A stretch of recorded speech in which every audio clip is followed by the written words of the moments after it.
आपण पाहत आहात अर्वाचीन महाराष्ट्र न्यूज। भारतरत्न डॉक्टर बाबासाहेब आंबेडकर यांची 134वी जयंती उत्साहात साजरी। दर सालाबद्धाप्रमाणे यावर्षी देखील राष्ट्रीय चर्मकार महासंघाचे प्रमोद नाथेकर यांच्या वतीनं भारतरत्न डॉक्टर बाबासाहेब आंबेडकर जयंती उत्सव मोठ्या उत्साहात साजरा करण्यात आला।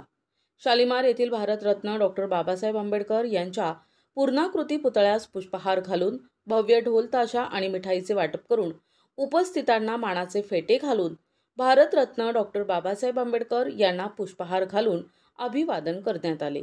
या प्रसंगी महाराष्ट्राचे माजी समाज कल्याण मंत्री बबनराव घोलप, शिवसेना नेते महानगर समन्वयक प्रमोद नाथेकर, राष्ट्रीय चर्मकार महासंघाचे अध्यक्ष प्रकाश पवार, पिंटू गांधले, चंद्रकांत ठाकरे, अजय तनसाबड, प्राध्यापक अशोक आहेर यांच्यासह जयंती उत्सव साजरी करण्यासाठी वसंत आहेर, प्रकाश पवार, अरविंद चव्हाण, सतीश सोनवणे, पप्पू साबणे, प्रदेश सचिव दत्तात्रय गोतिसे, साहेबराव घोलप, मनोज म्हैसुणे, रफिक शेख, शेरूभाई शहा, आयुब शहा, धर्मराज कातोरे, राजू अहिरे, युवा अध्यक्ष मोहन पवार, नितीन रंबाळे, विनोद शेळके, नाना सौंदे, अरविंद चव्हाण यांच्यासह सर्व समाज बांधव भारतरत्न डॉक्टर बाबासाहेब आंबेडकर जयंती उत्सव साजरी करण्यासाठी मोठ्या संख्येने उपस्थित होते।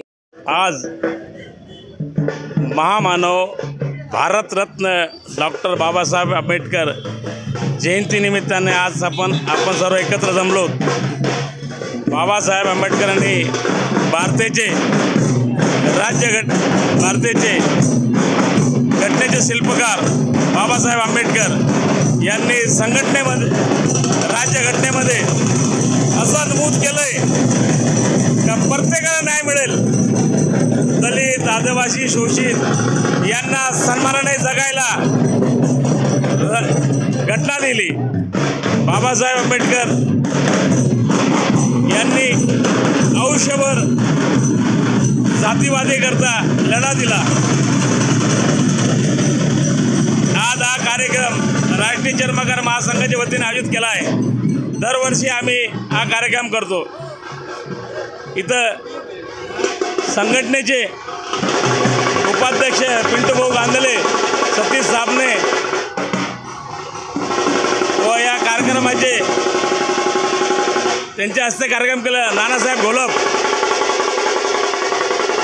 आज मोठा उत्साहाने हा जयंती कार्यक्रम होतो। सर्व चर्मकार बांधवांना सांगू इच्छितो का त्यांनी अति उत्साहाने दरवर्षी बाबासाहेबांची जयंती करावी। हे सांगून माझे 2 शब्द संपवतो। बाबासाहेब आंबेडकर जयंतीनिमित्त सर्व आंबेडकर जयंतीच्या हार्दिक शुभेच्छा। संजय हिरे, अर्वाचीन महाराष्ट्र, नाशिक।